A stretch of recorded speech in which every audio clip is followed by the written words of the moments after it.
here's my 2 cents dun sa breakup ni Rico Blanco sa ni Maris.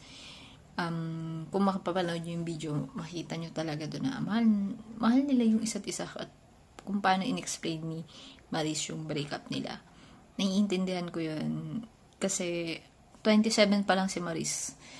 Hindi masyadong naglalayo yung edad namin. And naiintindihan ko yung breakup na yun ay possible existential crisis sa part ni Maris. Una-una bata pa siya. At si Rico Blanco ay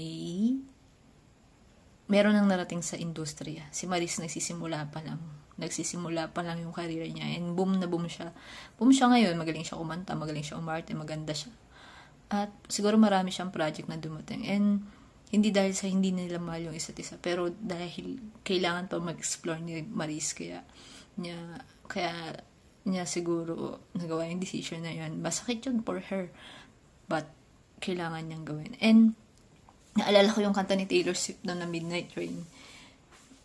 Yung sinasabi doon na pinili ni Taylor Swift na yung career niya over dun sa mga lalaki na dumaan sa buhay niya. Pakinggan yung maganda yan.